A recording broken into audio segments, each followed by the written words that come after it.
प्रिय बच्चों, मैं गुरु सर आपके अपने channel future maker study centre में स्वागत है। तो देखिए बच्चों, आज आप लोगों को क्लास 12th मैथमेटिक्स का अध्याय 4 सारणिक चैप्टर लेकर के आए हैं। क्लास 12th के मैथमेटिक्स का अध्याय 4 एनसीईआरटी का हम अभी पढ़ाएंगे।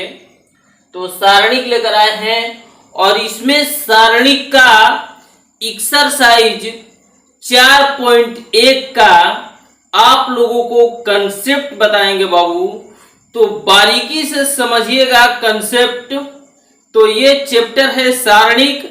इससे पहले हम लोग आव्यूह पढ़ चुके हैं और जो लोग आव्यूह नहीं पढ़े हैं तो वो लोग क्या करेंगे कि पहले एक वीडियो आव्यूह का देखेंगे तब सारणिक का पढ़ेंगे। तो एक एक करके आव्यूह का पूरा पढ़ लेना है। तो चलिए आप लोगों को हम सारणिक का कंसेप्ट बता रहे हैं। तो सबसे पहला हम लोगों का टॉपिक रहेगा सारणिक। पाठ का नाम तो सारणिक है ये है, लेकिन सबसे पहले जानेंगे कि सारणिक है क्या। तो जो बच्चा आव्यूह पढ़ा है उसी को सारणिक समझ में आएगा। तो इसलिए अगर जो लोग डायरेक्ट सारणिक पढ़ रहे हैं तो वो लोग अभी ना पढ़ें। तो इससे पहले सबसे पहले आप लोग आव्यूह पढ़ लीजिए, तब सारणिक पढ़ने का प्रयास कीजिएगा। तो चलिए, सबसे पहला टॉपिक है हम लोगों का सारणिक, यानी कि डिटरमिनेंट्स। इसको इंग्लिश में डिटरमिनेंट्स बोलते हैं। तो सारणिक है क्या?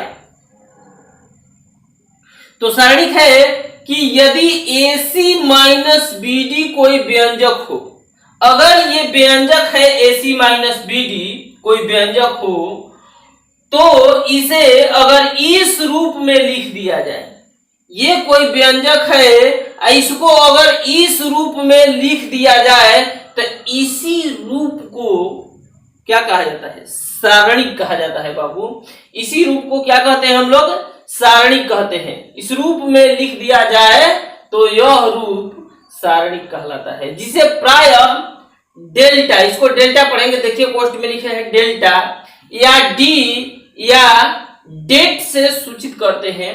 यानी कि सारणिक को ज्यादातर देखिए, इसमें अगर यहां ऐसे लाइन खींच देंगे तो आव्यूह ऐसे होता था, लेकिन ये सीधा लाइन मोड़ जैसा करेंगे तो हम लोग कहेंगे कि ये सारणिक है। इसको हम ऐसे कैसे लिखे या इसको हम ऐसे कैसे लिख सकते हैं, तो ये आगे हम लोग पढ़ेंगे।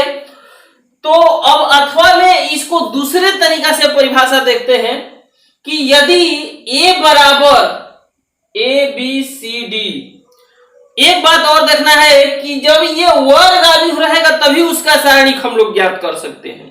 तो सारणिक ज्ञात उसी का होगा, उसी आव्यूह का जो वर्ग आव्यूह है। तो यदि A बराबर, ये देखिए वर्ग आव्यूह है, एक वर्ग आव्यूह हो तो इसे डिटरमिनेंट, देखिए यहां ये मोड़ जैसा चिन्ह लग गया, इसको डिटरमिनेंट पढ़ेंगे। डिटरमिनेंट A, तो डिटरमिनेंट A देखिए इधर आव्यूह का चिन्ह हटा करके डिटरमिनेंट का चिन्ह लग गया।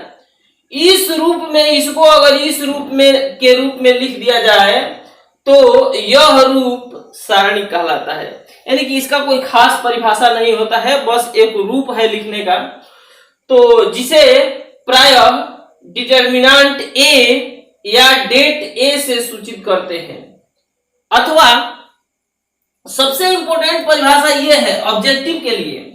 तो ऑब्जेक्टिव के लिए परिभाषा है कि किसी वर्ग आव्यूह के, आव्यूह का संख्यात्मक मान नहीं होता है, लेकिन किसी वर्ग आव्यूह के संख्यात्मक मान को सारणिक कहते हैं।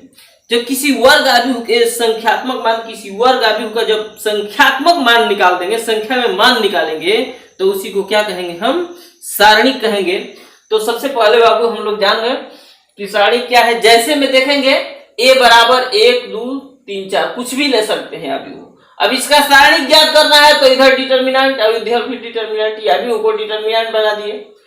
अब हम लोग इसका मान आसानी से निकाल सकते हैं। या दूसरा, ये आव्यूह है, इसको हम लोग डिटरमिनेंट बना दिए, इसका मान निकालने सीखेंगे।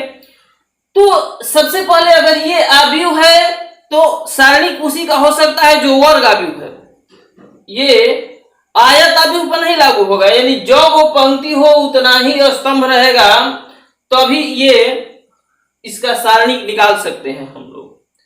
तो अब सबसे पहले जानेंगे हम लोग, इसका मान निकालने सीखेंगे बाद में, लेकिन पहले यहां जानते हैं कि एक कोटि के आव्यूह का सारणिक, एक कोटि का मतलब कि उसमें पंक्ति भी एक हो और स्तंभ भी एक हो। तो एक कोटि के आव्यूह का सारणिक यदि a बराबर a हो, यानी देखिए इसमें एगो पंक्ति है और एगो स्तंभ, एक कोटि का ये आव्यूह है, तो इसका सारणिक निकालेंगे तो इसके डिटरमिनेंट में कर दें, इसको भी डिटरमिनेंट में, इसको जस के तस निकाल देते हैं बाहर। यहां देखिए a बराबर -4 है, आव्यूह है, तो इसका डिटरमिनेंट जब निकालेंगे तो ऐसे होगा, तो ये -4 ही आएगा। ध्यान दीजिए, यहां बहुत सारे बच्चे कंफ्यूजन में गलत कर सकते हैं। देखिए आप लोग पढ़े हैं कि -4 अगर ऐसे रहे तो ये बाहर निकलता है तो प्लस हो जाता है, लेकिन ध्यान दीजिएगा यहां बाबू जब ये मॉड का काम करेगा, मॉड का काम करेगा ये, तो बाहर निकलेगा तो प्लस हो जाएगा, लेकिन ये मॉड का काम नहीं कर रहा है। यहां हम लोग जानते हैं कि इसका सारणिक पूछ रहा है, तो सारणिक पूछ रहा है तो जो इसके अंदर रहेगा वही यहाँ पर लिखेंगे हम लोग। इसीलिए हम माइनस वाला कंफ्यूज होने के लिए दिए थे कि माइनस में रहे या प्लस में, जो रहेगा वही यहाँ लिखेंगे। माइनस में है तो माइनस लिखेंगे, प्लस में रहेगा तो प्लस, लेकिन यही अगर मोड का काम करेगा तो माइनस रहे तभी प्लस, प्लस रहे तभी प्लस। तो ये आप लोग जाने। अब ध्यान दीजिए, द्वितीय कोटि के आव्यूह का सारणी, द्वितीय कोटि के आव्यूह का सारणी क्या है? तो माना कि 2 कोटि का वर्ग आव्यूह a, 2 कोटि का वर्ग आव्यूह a बराबर a11, a12, a21, a22। जो लोग आव्यूह पढ़े हैं उनको ये बात समझ में आएगा, जो लोग नहीं पढ़े हैं उनको थोड़ा सा दिक्कत होगा। हो तो डिटरमिनेंट है, इसको डिटरमिनेंट में कर देते हैं, तो इसको भी डिटरमिनेंट में करेंगे। और बाबू आप लोगों को इसका मान निकालना है, तो इसको हल करेंगे। अगर ऐसा सारणिक दिया है तो इसको हम लोग हल करेंगे। तो हल करने के विस्तार, हल करने के लिए विस्तार या प्रसार करते हैं, तो R1 से भी विस्तार कर सकते हैं, R2 से भी कर सकते हैं, C1 से भी कर सकते हैं, C2 से भी कर सकते हैं, तो किसी से भी कर सकते हैं। तो चलिए मान लेते हैं हम R1 से करते हैं। तो डिटरमिनेंट में आप लोगों को ये प्लस माइनस माइनस प्लस, ये चिन्ह अभी बताएंगे आगे कि कैसे प्लस माइनस माइनस प्लस याद करेंगे। तो विस्तार करेंगे तो ध्यान दीजिएगा कि जिस पंक्ति से या जिस स्तंभ से विस्तार करेंगे उसी का चिन्ह लेंगे। तो मान लेते हैं कि हम R1 से विस्तार करते हैं, तो R1 से विस्तार करेंगे तो R1 के प्रत्येक अवयव का चिन्ह लेंगे, तो इसका, तो ये प्लस है तो प्लस प्लस छुप जाता है, A11 तो A11, ये जब लेंगे तो इसका पंक्ति और स्तंभ छोड़ देंगे तो क्या बचेगा, ये उससे गुणा कर देंगे A22। बीच में फिर ये लेंगे, R1 से विस्तार कर रहे हैं तो इसका चिन्ह माइनस होता है, माइनस A12, जब ये लेंगे तो इसका पंक्ति स्तंभ छोड़ेंगे तो ये A21। तो ये डिटरमिनेंट A का वैल्यू इस तरह से हम लोग निकाल लेते हैं। यहाँ पर कोई भी संख्या रह सकता है बाबू। इसके बाद अब हम लोग पढ़ेंगे कि 3 कोटि के आव्यूह का सारणी, 3 कोटि का अगर कोई आव्यूह है तो उसका सारणी का मान कैसे निकालेंगे। तो माना कि 3/3 कोटि का वर्ग आव्यूह A बराबर, देखिए इसमें 3 पंक्ति है या 3 गो स्तंभ हो, तो अब इसका हम लोग डिटरमिनेंट निकाल लेते हैं। अब रहा बात कि इसका मान निकालने के लिए इस सारणी का अगर कोई आव्यूह यानी कोई सारणी 3/3 कोटि का हो और उस सारणी का मान निकालना हो, तो उसका मान निकालने के लिए हम लोग इस सारणी को या तो R1 से विस्तार कर सकते हैं, या R2 से, या R3 से, या C1 से, या C2 से, या C3 से, किसी से भी विस्तार करके इसका मान हम लोग आसानी से निकाल सकते हैं। लेकिन एक बात ध्यान देना है बाबू, देखिए यहां लिखे हैं डिटरमिनेंट A को R1, R2, R3, C1, C2, C3 में से किसी एक द्वारा विस्तार करके डिटर्मिनेंट ज्ञात कर सकते हैं। डिटर्मिनेंट ए का वैल्यू हम लोग ज्ञात कर सकते हैं किसी से विस्तार करके। तो इसको बाबू आप लोग स्क्रीनशॉट कर लीजिएगा, इसके बाद हम मिटा रहे हैं। तो सबसे पहले इसका मान ज्ञात करने के लिए किसी से विस्तार कर सकते हैं। तो एक बात का और ध्यान देना है कि जिस पंक्ति या जिस स्तंभ से विस्तार करेंगे, जिस पंक्ति या जिस स्तंभ से विस्तार करेंगे, हम लोग उस पंक्ति का प्रत्येक अवयव का चिन्ह लेंगे। अगर मान लो R1 से विस्तार कर रहे हैं तो R1 का प्रत्येक अवयव होगा, साथ में उसका चिन्ह भी लेंगे। चलिए देखते हैं कैसे। तो R1 यहां ले लेते हैं, मिटाने वाला यहां है। इसको हम लोग हल करेंगे विस्तार करके। देखिए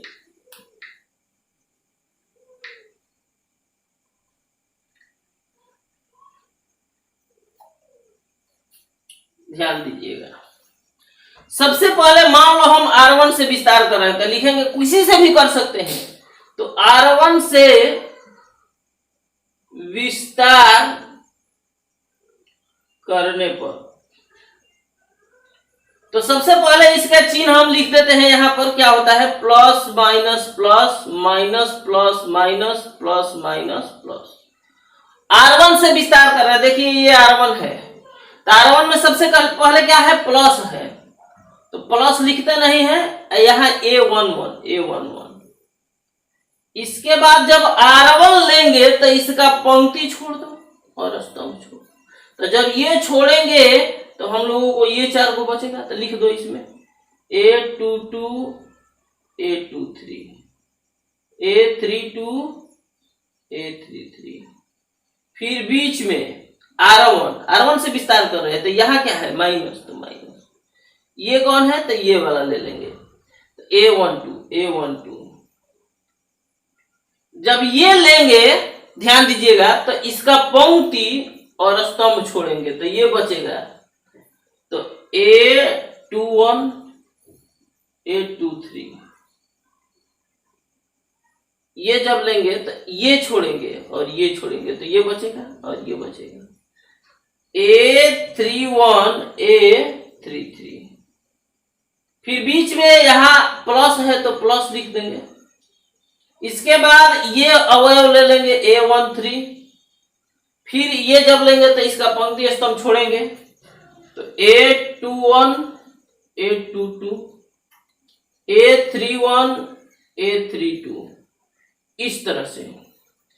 इसके बाद बाबू इसको ज्ञात करने के लिए बहुत आसान है,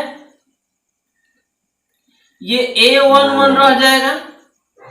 इसके बाद इसमें इससे गुणा, जैसे यहां किए थे इसको हल करने के लिए, इसमें बीच में माइनस, तो इसमें इससे कर देते हैं A22 A33 minus A23 A32 बीच में माइनस A12।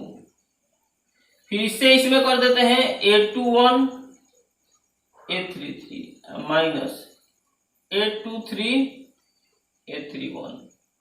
फिर बीच में प्लस A13, इसमें इससे कर देते हैं A21 A32 minus A22 A31।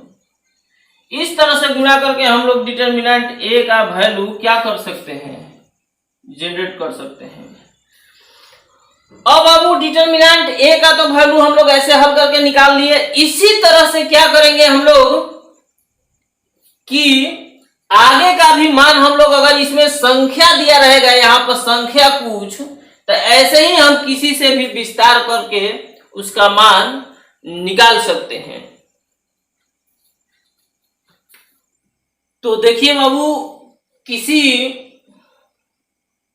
सारणिक का मान ज्ञात करने के लिए हमें कुछ नोट याद रखना होगा, जिससे कि उस सारणिक का मान को खूब आसानी से हम लोग ज्ञात कर सकते हैं और जल्द बना सकें।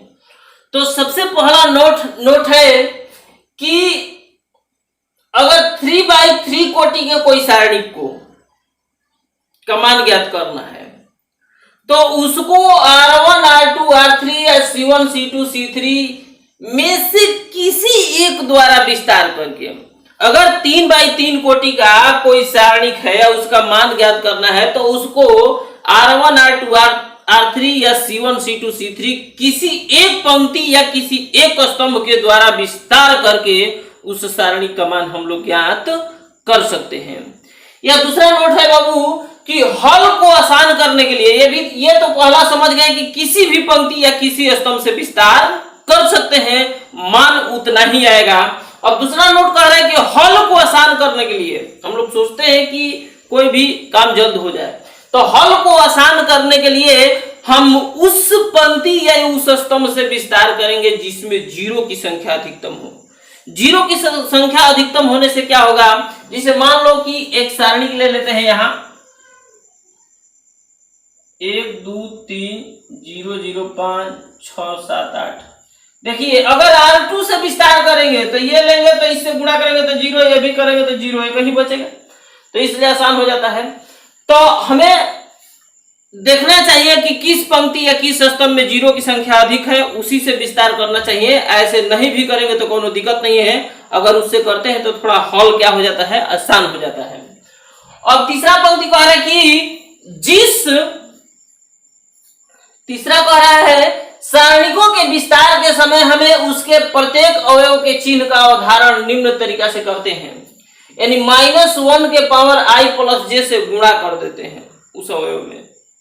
इसे मान लो कि किसी सारणिक के कोई एक पंक्ति या एक स्तंभ से विस्तार कर रहे हैं, मान लो R1 से विस्तार कर रहे हैं, तो ij जिसको बाबू ij के विषय में पता नहीं होगा वो लोग अभी उस चैप्टर में पढ़े हैं, या जो लोग नहीं पढ़े हैं उसको पहले पढ़िएगा, ij आप लोगों को पता चल जाएगा कि क्या है। तो इसको विस्तार करने के लिए -1 के पावर i प्लस j से गुणा किया जाता है, जिसे मान लो कि इसका चिन्ह, तो यहां पर क्या होता है a11, यानी पहला पंक्ति पहला स्तंभ, तो i1 j1, तो यहां हो जाएगा यानी कि -1 के पावर ये 1 और प्लस ये 1, क्या हो गया -1 के पावर 2, अब -1 के पावर 2 है तो क्या आएगा +1। अगर बाबू ध्यान देना है कि इससे इस अवयव में गुणा कर देंगे तो जिस पंक्ति या जिस स्तंभ से विस्तार करना है उसके प्रत्येक अवयव में -1 के पावर i प्लस j से गुणा कर देते हैं। यदि i प्लस j का मान सम हो, ध्यान दीजिए यहां जब पावर सम आएगा, जब जोड़ेंगे सम आएगा, तो माइनस के पावर जब सम आता है तो प्लस हो जाता है, और माइनस के पावर जब विषम आता है तो क्या हो जाता है माइनस। तो वही कह रहे हैं कि यदि i प्लस j का मान सम हो, जिसे मान लो कि यहां देखते हैं ये a12 पहला पंक्ति या दूसरा स्तंभ, तो -1 के पावर i1 प्लस j2, तो -1 के पावर 3, तो -1 गुणे -1 गुणे -1 3 बार, -1 गुणे -1 गुणे -1 3 बार, minus minus plus plus minus minus, यानी जब विषम आएगा तो माइनस में, सम आएगा तो प्लस में। तो वही बाबू कह रहे हैं कि यदि i प्लस j का मान सम हो तो उस अवयव का चिन्ह धनात्मक होता है, अगर i प्लस j का मान विषम हो तो उस अवयव का चिन्ह ऋणात्मक होता है। तो इसलिए आप लोगों को उसमें बताए थे कि plus minus plus minus plus minus plus minus plus, उसी से इसको निकाल लेते हैं हम लोग। देखिए कैसे, यहां हो जाता है बाबू a11 a12 a13 a21 a22 a23, और यहां हो जाएगा a31 a32 a33। ध्यान दीजिएगा ये 1 1 2 सम है तो प्लस, ये 1 2 3 है विषम तो माइनस, 1 3 4 सम है प्लस, 2 1 3 तो ये विषम है इसलिए माइनस। इसी प्रकार से टोटल का अगर योग सम है तो प्लस, अयोग विषम है तो माइनस। तो इस वीडियो में बाबू आप लोगों को एक्सरसाइज 4.1 का थ्योरी पढ़ा दिए। अब अगला वीडियो में आप लोगों को एक्सरसाइज 4.1 का क्वेश्चन बताया जाएगा। तो बस आज के वीडियो में इतना ही। थैंक्स। अच्छा लगे तो लाइक कीजिए, लाइक करने में कोई आप लोगों का पैसा नहीं कटेगा, तो बस अंगूठा दबा दीजिए वहां देख करके, तो लाइक कर दीजिए बाबू। और आज के वीडियो में बस इतना ही। थैंक यू, धन्यवाद।